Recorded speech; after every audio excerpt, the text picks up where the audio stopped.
So she said, I might have seen something when you were like 3 or 4, had like a sexual nature to it that left a mark, and I was like, really? I couldn't remember an incident, but it's like, if anything happened, I think it happened like in Point Lookout and had to do with these older boys. And then you said to me, do you want to know?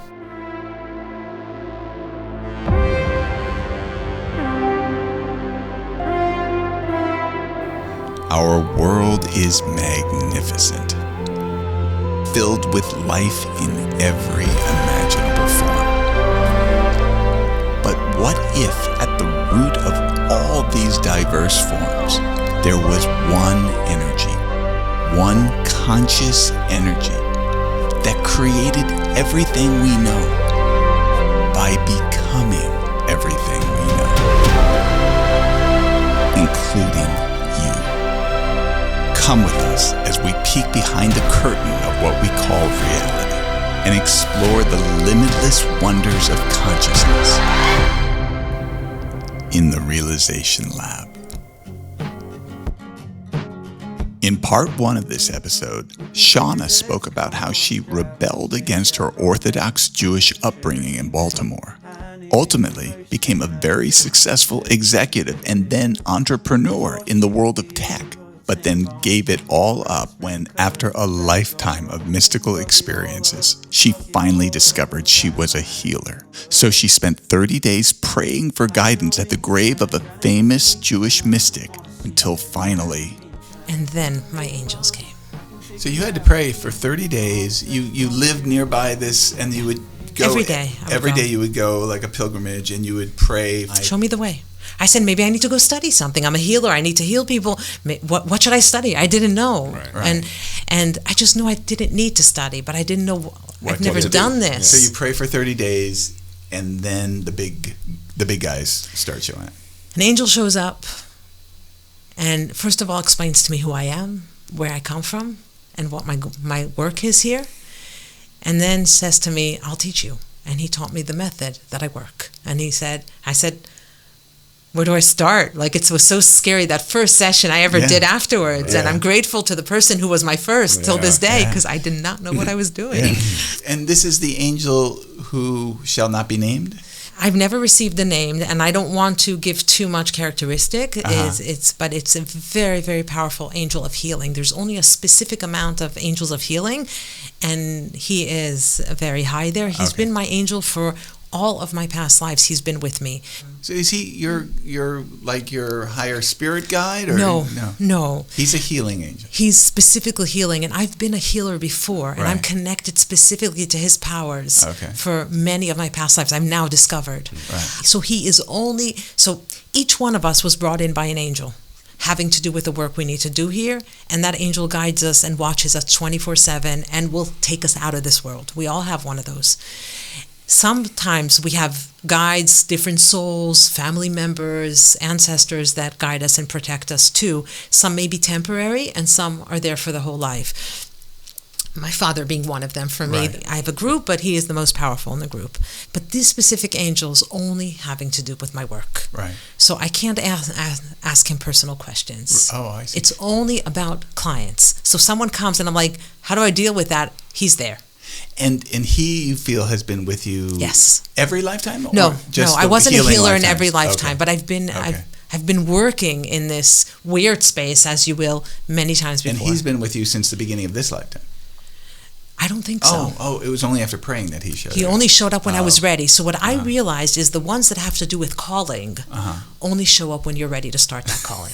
They don't want to waste their time. I see it with clients sometimes. I had a client the other day that I met in one of the sessions. We met her protector from birth, and she led a very challenging life, so she was protected from birth. But her angel of calling only showed up in the last session. And I know this angel because I've met her before with other clients, and she said she's ready now. So she showed up for the first time. What kind of calling was hers? Hers is one of the heart. It's one of giving. She has to help and give people. It's different. It's not healing. It's more the heart and giving. Mine comes from a different place in the body. And I have a very specific angel. His job is only, and that's what I'm saying. Even as I got more comfortable with my work, he shows up less. Yeah. Because he's only there when he's needed around the work. He and I don't sit for a chat. Yeah. He doesn't have time for that. Right. So he's very, very high, and specifically to get me on the path. All right. So you've prayed for 30 days, and this spirit shows up, and he then tells you what? He says to me that I've always been a healer. I've been for thousands of years, and that I'm part of a collective of a certain number of people that are here to heal and help people move over to the new world. Here on the planet Earth. Yes. Right now. And that I have to do it. I have no choice. Do you know other people in this collective? No. Okay. So I'm taught the work, and I start with my first clients in New York. You're taught the work by the angel? Yeah. Okay. About a month and a half, I'm taught the work, and then I'm told to take my first client, and it's a friend, and in real time, I'm being guided on what to do. Do you say to your friend, I've got this angel telling me and I need someone to work on? Can you? Or no, I didn't tell her at that level. I told her I've been directed to go to this type of healing and I need my first client. I was very honest. Yeah. And you don't really know what you're doing, but there's this guide here telling you exactly what to do. Let's talk then now about what it is you do. Has it changed a lot in the course of Yes, it has evolved considerably, but it's still the same concept. Okay. So the idea is, and that's why now I understand they needed me to understand two things in the mushrooms. One is that healing is the divine. Right. And it's mine. Mm-hmm. The second thing is how much trauma sits in the body. Because I work on the body. So I being a great example, me being a great example is I did a lot of work. I did a lot of therapy. I did a lot of stuff in the spiritual space and a lot of self-betterment and meditation, everything. And so much was still stuck. I want to say, not only are you a good example of that, I'm a good example of great that. example She wasn't going to of that. say it because she's being very respectful. But Shana was leaving to go out of town, and I was like, "Oh, I want to do things." She was like, "We only have a certain number of days." And we were like, "How many days will it take?" And she said, "Well, some people, if they don't have a lot of stuff, it'll just take 5 days, and other people, it could go on for a while." So I like, "Oh, well, I've been meditating, I'll be fine, And then for the first day, I show up, and after the session, you're like, okay, there's a lot going on. This is not a 5-day situation. You actually, until the day you left, on the very day you left, you had to have one last session to finish. And with all the stuff I've done, there was still so much trauma in my body. I would have the exact opposite reaction, which is like, you need to clear your calendar. Right. Cancel your trip. Yeah, cancel your trip. So essentially, what I was taught is the ability to peel open the body and pull out the trauma. So trauma is held in the body, memories in the mind. The subconscious sits different than the conscious mind, so we remember everything, and I don't touch memories, but I can clean it out of the body in a way that you can remember the experience but not feel the hurt and the pain and small and every time something similar happens being triggered. So for example, most of us, we go through our day and everything triggers us. Everyone annoys us and everything we feel small and we feel unimportant. It has nothing to do with someone said because we were small and unimportant as a child. Psychology 101. Right. So the psychologist will sit with you for a decade and help you clear that out or understand it. Right. But most people understand it. They understand what's triggering them, but it's still triggering them. Right. What I can do is go in and pull it out in a way that it lessens dramatically the print on the body. So the next time someone says something to you, you're like, oh yeah, I probably should have moved the cup. That's okay. Right. And so it lessens the trigger and it lessens everything. And essentially I peel the body open like an onion, layer by layer. And many times it's literally the timeline of your life. So we've accumulated different trauma at different ages. I say to people, another psychology 101 is the concept of an inner child. We all have that child in us that their needs weren't met. But I believe that different chakras were shut off or closed or rerouted, different things in different people at different times. Now, when you say I believe, you actually see this. I actually see You're it. saying that to be polite to people who think otherwise. Yeah. I see it as fact, yes. Yeah, because I'm lying on this table and you're doing your work, but you literally open up the layers of my body and see my chakras. I see your chakras and you show me. So your body is telling me your story. Right. So the body is holding every image and every trauma as a concept, as a being. And when I say to the body, show me what happened at age 3, they're showing me what happened at age 3. Yeah. They're showing me what you went through. They're showing me what you felt. You I'm seeing actual images. You see the moment. So you see people's trauma. Yes. Oh, So that's tough. So Yes. let's talk about the specific within my life. So as you well know, I grew up with a father who was who yelled a lot. And I have always assumed that was the core trauma in my life, and I've been sort of dealing with that. But when we started working with Shana, after the first session, you were kind of coy about it, because you didn't know. Because it's a big thing, and I have to be kind of careful. So she said, I might have seen something when you were like 3 or 4. Was there, I might have seen something that had like a sexual nature to it that left a mark, and I was like, really? I couldn't think of anything. And she said, well, we don't really know. Let's just see. You kind of like let me leave just to sort of let it hang there for a moment. Then I came back the next day to do the next session. And I said, well, I was thinking about it at 3 or 4, and it reminded me of this place we would go to in the summer, like our beach house in the summer. I'm like, if something happened, it probably happened there. And I knew there were like these older boys in that environment. And, I was like, I couldn't remember an incident, but it's like, if anything happened, I think it happened like in Point Lookout and had to do with these older boys. And then you said to me, do you want to know? And I'm like, well, what do you mean? I thought you weren't sure. She goes, I didn't want to put too much information into your head right away. I just wanted to have time. And so then she recounted an experience where I, as a young person, was in a situation where I wasn't raped or anything like that, which kind of made sense to me because I feel like I might have come back to that or recalled that. But she recalled the situation where I had been, it's more like sex playing for kids, like playing doctor or something like that. And but I was in a very bad and vulnerable position and scared and felt trapped and felt abused. And it was traumatic for me, and it stayed with me. And even though I can't quite remember the specific moment that you refer to, when you said all that, I was like, oh, that makes total sense. And I could actually find the place in my Point Lookout house where it happened. I was like, it happened here. And I can kind of vaguely, have a sense of it, but I couldn't explicitly remember it, but it all made sense. And if you remember, even after that, there was other things in your life that made sense because of this. And that's what many people, so the same way when I said I had PTSD and I started to remember, because the child forces itself to forget just to be able to survive. Yeah. And so the child does the right thing if they're forgetting. They can't deal with the memory. And you told me that then you went and had conversations with my child. Like while I'm lying on there, she's actually communicating with me as a little boy and explaining to him that he was safe. So there's two things. The first thing is I see it, and you actually showed it to me as a picture, as if I'm in the room. Yeah. So I saw it happening. I see it happening. And that's why I'm so careful about talking about it, but because sometimes I need the second session to see the picture more clearly. But then I clear out that feeling, that fear of being trapped and something uncomfortable and that you don't want happening. I clean that feeling from the child, not from you. I go to the origin point where it happened. And then sometimes I go back and I give the child a do-over.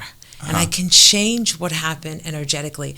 For example, in your case, I helped you get up and walk out of the room. I felt trapped in the situation, even though I wasn't necessarily being held down. I felt trapped in the situation. You felt you couldn't get up and go. Yeah, and you helped my young version of me see that he could get up and go, and he actually did get up and go and walk. Actually got up and went. And you were saying that experience in many ways was the root of really like the depression and anxiety that I've carried on. That started it. And you're right, the story with your father contributed and other stories we went through.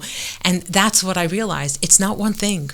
because sexual experience would close off the root. Yeah. And in many times, if there was a secret involved, which in your case you couldn't talk about it and no one knew about it, it closes off the stomach, the sacral chakra.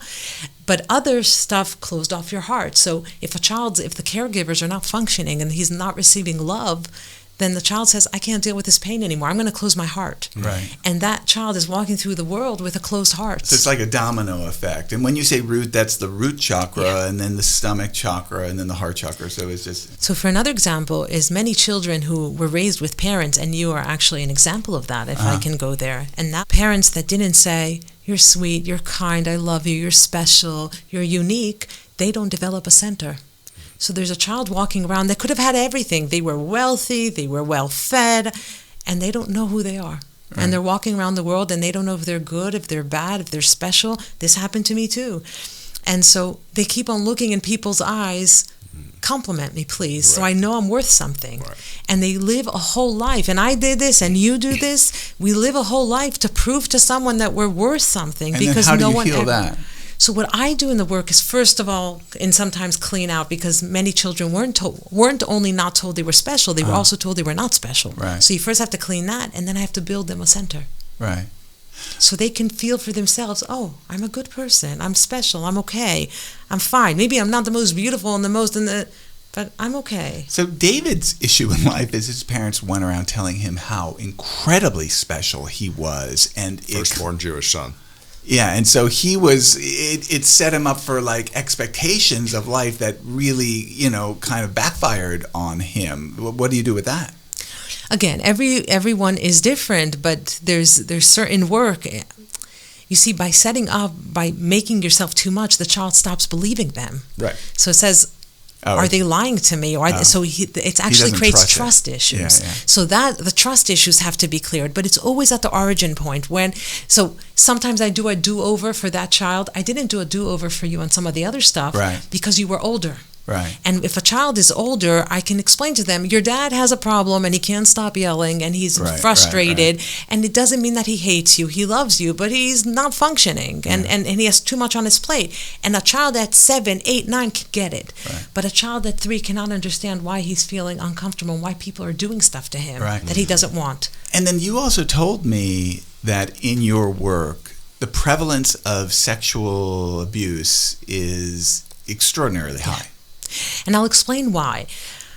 You see, it's so fucked up. Like it's so fucked up. It's so fucked up. You're against sexual abuse. Now I am. It took a long time. It took a long time, but now I've come out against sexual abuse. But I feel like David, because it breaks my heart, because we think of sexual abuse as rape. Mm-hmm. Or so maybe a little bit touching. Yeah. Right. But actually, anything having to do with discomfort around the concept of anything related can cause a problem, which is your case, but so many cases. There's children being touched inappropriately. That can cause so many problems. And the child's like, but someone, how many people I've worked with, they're like, oh, but they just grazed my knee. I'm like, but you were 4. Or you sat on someone's lap and you felt something and you couldn't get up because you didn't know what you were feeling. And so you felt trapped and you were terrified and you were helpless. That's as bad as being raped. There's no difference because something didn't go in. Yeah. There's no difference. Yeah. So many children were in uncomfortable positions. I had a case about this woman that I'm like, at 11, I feel so much shame in your root. And it's because she developed early and she was being looked at. Yeah. And so her whole life gained tons of weight, covered herself with tons of weight just so she's not looked at. Yeah. And she's been alone her whole life because of that. Because at 11, guys would cross and older guys would just really stare. Yeah. And it made her feel shame. And so she covered it. She covered it up. And she hasn't been in a relationship. She's in her 60s and she haven't had any relationships so really. Sad, And that happens almost in every family. I see a case. And many times, and I can speak about one of the things that breaks my heart is even the more protected communities, like the Orthodox community, happens everywhere. A neighbor, a cousin, someone. And it happens under the parents' nose. A priest. It happens under the parents' nose in a place where there's no TV, there's no nothing. No one's more protected than these kids. And the parents are like, he's 19 and he's not functioning. What is going on? And maybe in those environments also, it's stifled more than ever because it would be so traumatic to talk about it or so upsetting to the status quo to even acknowledge it. Yeah. Do you find that, like, if you're working with someone for a solid week or 2 weeks or something like that, is most of the trauma that you're dealing with childhood trauma, or does it bleed over into adulthood? Okay, so I work at the origin point. Anything that happens in adulthood, there's rare cases, right? But almost everything that happens in adulthood was triggered first as a child. Very rarely is someone raped for the first time at 32. Something happened before. Because there's a fascinating thing that happens in the spiritual world is that the soul wants to fix.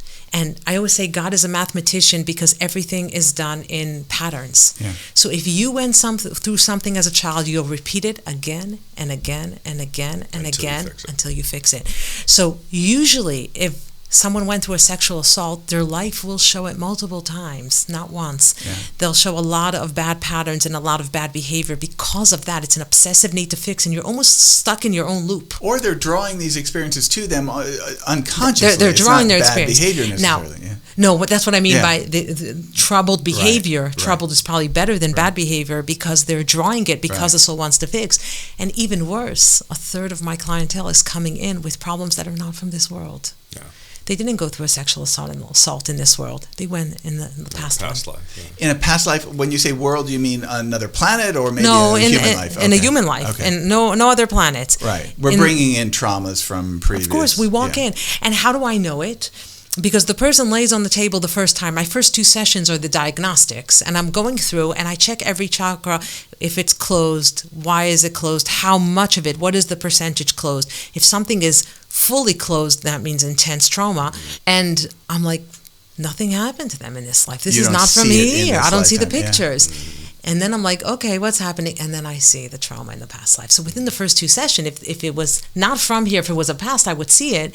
And then I have to heal both the past life and the current life. And that's part of the work that I do too. Do you ever go back into the past life and talk to the person in the context of the past life? Yes, all the time. It's about a third of my work. Wow. Yeah. That's cool. It's cool. It's horrifying. And I'll tell you why. The people that come in with past life trauma never stood a chance. I've had people on my table that when they realize that, they may be 60 or 70, and they realize they came so shut down because of trauma they went through, they never stood a chance. And the realization of that is horrifying. Well, but when it lifts, they go through the most change. Because it lifts like it never was. It's literally a different human being, a different being that is controlling them. And I detach that being because I heal that being. And it detaches from them. And they wake up and they're like, I feel good. And I feel whole. And I feel like I can feel. I had a client who's 70 years old and never felt anything. Never felt. And for 30 years, they tried to put her on drugs. And she says, I don't think it's chemical. I just don't feel anything. And it was never from here. Her childhood was okay. Mm-hmm. What was in her past life? Horrifying past life in the Holocaust. It's always the Holocaust. Of incredible torture. It's always the fucking Holocaust. I agree. And it's not always the Holocaust. It isn't, but plenty of. I know. A lot of Holocaust comes to you. A lot of Holocaust because comes to of your me. Jewish roots. Probably, yeah. So not everyone comes to me. The ones that come to me are mine. I say. I said this to you, I think, on the phone. I was like, if you're mine, you'll be on my table. But yeah, there's a lot of trauma that's coming in, and there's something so incredible about healing them specifically. You see, if you think of time in the metaphysical, there's no time. That means all happening at the same time. That means your 3-year-old sat adjacent to your 6-year-old, sat adjacent to your 7-year-old, to your 8-year-old, to your 12-year-old, they're all suffering at the same time. Right. As I'm healing the 3-year-old, he's leaving, and then I heal the 8-year-old. That's why we went through your timeline, and I healed every line. And then it's just Jay at your current age. The same thing in the past life. The past life that is holding the body hostage is at the same timeline as the current life. Right. It may have happened on the past in our world, but in the metaphysical, it's all happening at the same time. So the suffering is every minute, every day. Right. When she said she can't feel at this moment, not because of something that happened 100 years ago. Right. And so it took me a minute to realize that. I thought I was going back in time, but I'm not. I'm healing just a different timeline. Adjacent timelines, yeah. Time works very funny in the spiritual world. So the suffering, it's almost like she's holding you hostage every second of every day. It's not a story in the past, and you feel that in the body. Sure. The pain in the body is like it happened a minute ago. Yeah. I work with a lot of kids that are under the age of 5, and the parent comes to me and says, I didn't do this. Right. This child did not go through something, and something is really off. And I clear past lives for children, and I say to myself, so many parents are walking around feeling guilty about what they did, and they didn't do it. And so many young adults that didn't get to me as children are walking around and having real big issues in life, and they could have cleared it at 3. What's going to happen when people hear about this and everyone wants to come see you? You know, when gifts come down in this world, we see this even in the startup space. Many get it. We don't know how many Shanas there are in this world and how many are about to come in. Right. But maybe if the need for this work arises, more will come. Well, let me ask you this. I mean, what about teaching it? That's maybe my next thing. Yeah. Teaching this work. Yeah. I don't know. I work for someone. Right. They tell me, and that someone is God. Right, okay. And they tell me what to do, and I'm very serious, actually. Yeah. They tell me what to do, and I work for them. Yeah. One thing, I'm going to do that without the voice. Without the Tom and Jerry squeak. One thing where I find that sometimes I don't completely line up with what you're saying. So let's explore it for a second. I believe at the highest level, everything is perfect. If someone has come into this life with a trauma from a past life, they came here for the purpose of moving through it and maybe many other purposes as well. And there's kind of a perfection to that. And then they meet you and they clear it. And as you know, sometimes you speak in a way that makes me think, oh, this terrible thing is happening, and thank God that, you know, they got to you and all that. And on some level, yes, I get that. That's entirely true. But on another level, we're living the perfect life that we chose. Does that make sense to you? I love that question. Okay. I remember I have a client who went through my work, and he wanted me to work on his kids. And he says, I'm really torn because my kids, they went through a very difficult divorce. And he said, maybe it's their path to suffer through it. Not, they chose this. So I'm going to take a step back and actually explain what the soul does. The soul is so divine, has no concept of suffering, and sees so clearly on what she needs to do. And I talk about the soul as female.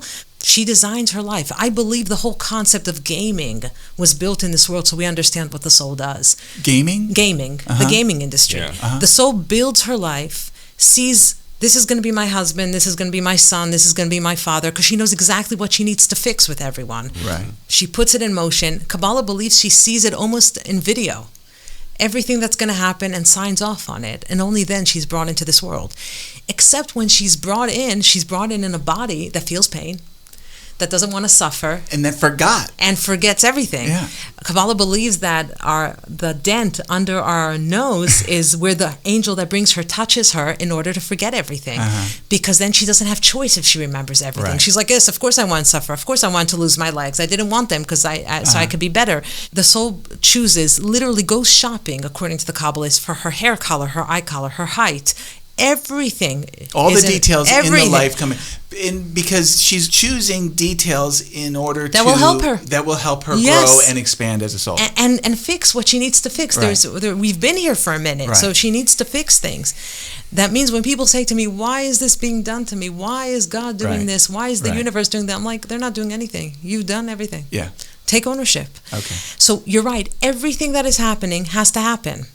So the question becomes, why 6 years ago was my life disrupted? My very good life disrupted and told, you can't do that anymore, we need you.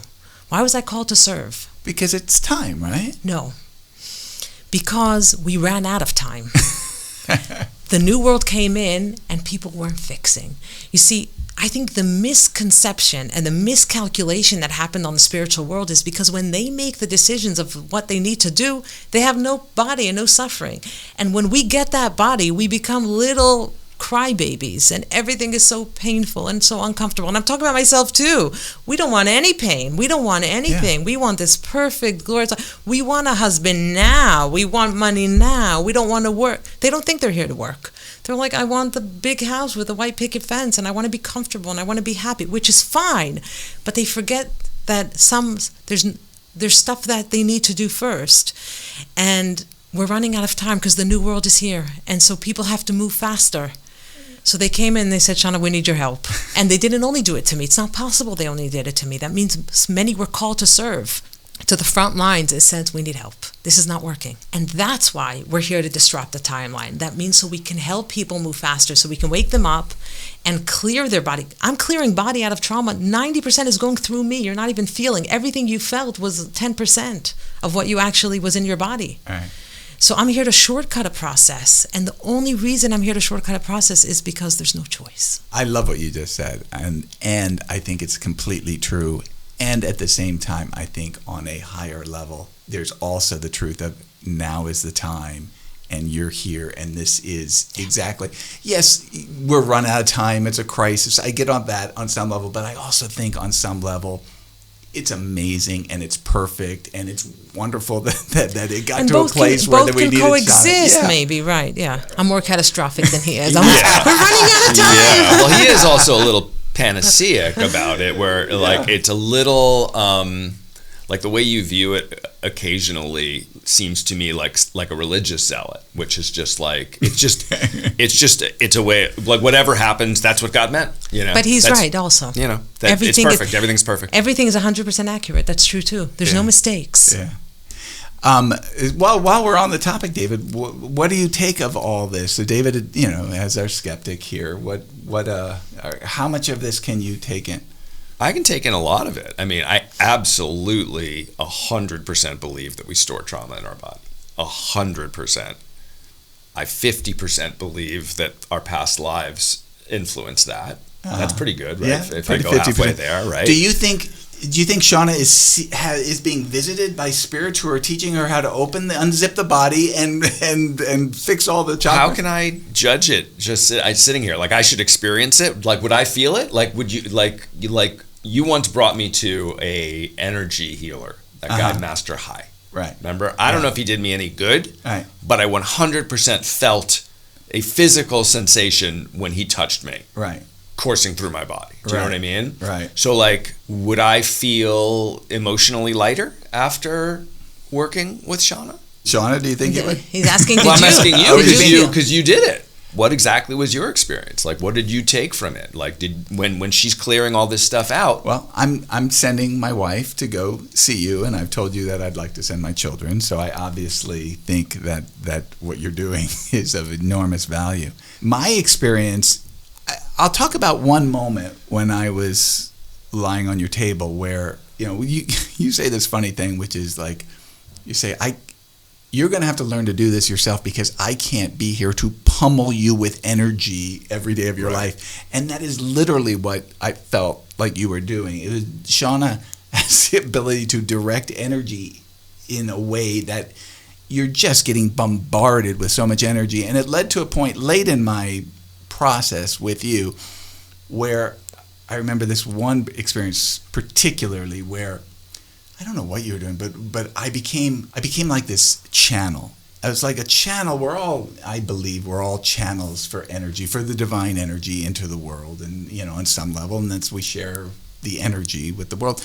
But this channel that I am just expanded and expanded and expanded until it was like a river, and then it was 1,000 rivers, and then it was as wide as a galaxy. It was just it was so vast, and so much energy was just pushing and pulsating through me, which wasn't me, it was divine energy, and I was just this channel, but it was overwhelming, like, wow, that I could just serve in that way and just have all this energy flowing through me. And that was a life-altering experience, just to be conscious of how much energy is out there, and if I allow it, the extent to which... And how important of a channel you are. Well, thank you. That's very No, but I think that was the message. Yeah. Because not everyone feels that. Yeah. So what did you take from it? Okay. David's like, give me the results. Well, no, I'm like, just tell me, like, you started here, and then you worked for 9 days, right? And, like, when you come out the other side... Well, actually, when at some point, I was feeling great for a week, and then I kind of went into a little bit of a dark space. Like I had to do some other clearing, and we communicated, and you said, oh, this is something on you. You've got to let go. You're being a little petty or selfish, or you're poor me. I got caught in like a poor me. That resonates. He goes there, yeah. She was in Israel, and she checked in right. with me, because you can do all this remotely yeah. also. She doesn't really have to do it in person, but it's more fun when in person. And then I did kind of move through that, and I have to say that I feel pretty great since your session. But I'd say it in this context, which is when we first spoke, the very first thing we talked about, we did a little Zoom conversation just to see if we wanted to, do a podcast and all that. And the very first things we talked about was this new world that's emerging, and how I was saying is like, I'm beginning to see how this new world does exist. It can exist. It can happen now. It's not a dream. We kind of bonded on that. And to answer your question, I feel like the work that I did with you has really just only moved me further and further in that direction. And I feel like I'm stepping into a reality that is so far from the reality that I grew up in and really spent 55 years of my life in or more. And I think that your work has enormously contributed to that. But it's really not about, oh, Shana's going to save me. Yeah. It's really about, who are you? What do you want to be? I lighten the load. Right. Considerably, and in some cases, look, every person's a bit different. Jay is I'm going to go with Jay for this podcast. Just for this one. Jay is a channel, and he has important work. Right. And the trauma that was sitting in his body, and not only the poor me, but all your trauma made you come out with poor me. Yeah. He forgot what's important and what's not. Mm-hmm. And I think that's where you saw the big change. Some people, the work that I help them do just gets them to a much better place in their life. Well, I think if you're letting go of trauma, that's a pretty big deal. Of course. Yeah. It's not only personal. It's almost like so they can actually do their work better. Yeah, but it's important that there's not a hierarchy, and it's not like one life is better than the other. On the contrary, unfortunately, I get a lot of people that are thinking about suicide. They've suffered a lot, and they've tried everything. Kabbalah believes that each one of us is so critical. That's why suicide is considered the worst thing that you can possibly do.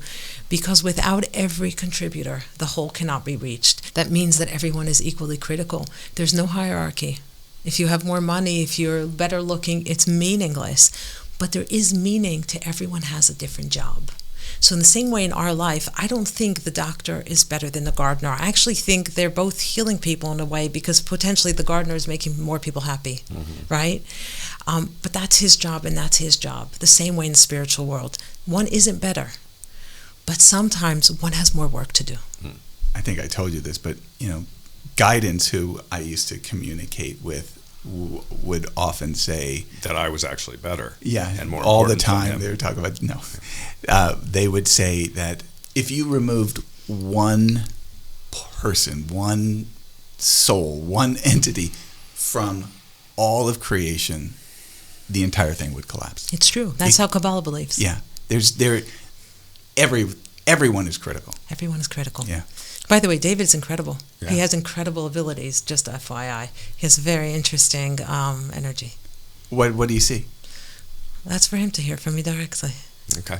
Oh, you can't tell us? David, would you give her permission to No, tell it's not. No. There's something very unique in him, I have to tell you. Okay.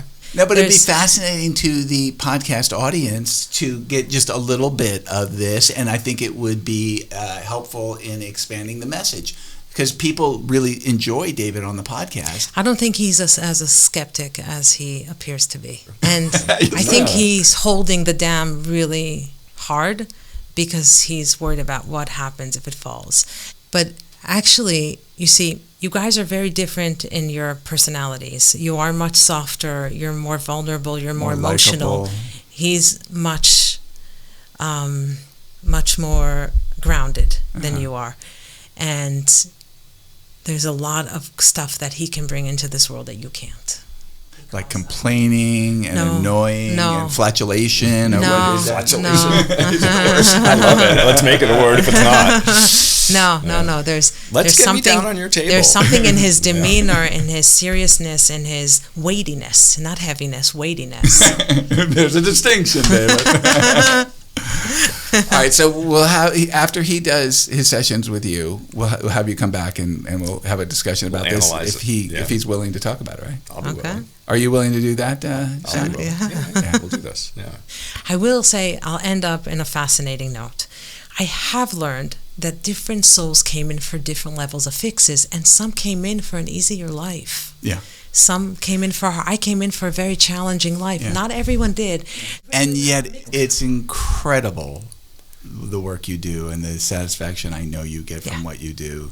So stop complaining. No, I'm not complaining. I say to people, I came in kicking and screaming to this, and I'm not kidding. I was, and I'm grateful every single day. I love this with all my heart, and to help someone and to see transformation on that table. And I remember the session you're talking about. Like, my hands were hurting. Yeah, he was flying, and I'm like, this is painful. There's a lot. There was a lot of energy. I mean, I was sort of like in a place where I just had to like let it happen. Yes, and we were both flying a little bit, but I'm definitely not complaining. I love every single moment of this, and I'm grateful.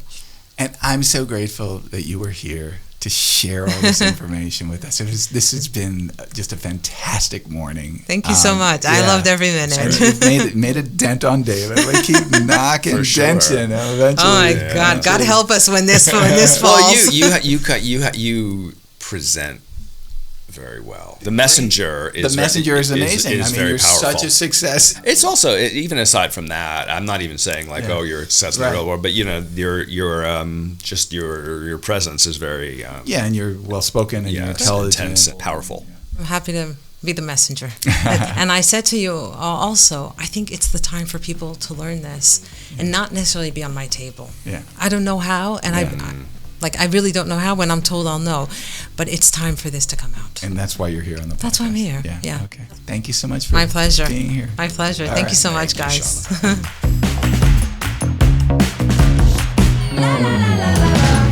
If you enjoyed this episode, be sure to subscribe to Realization Lab on Apple Podcasts, Spotify, YouTube, or wherever you get your podcasts.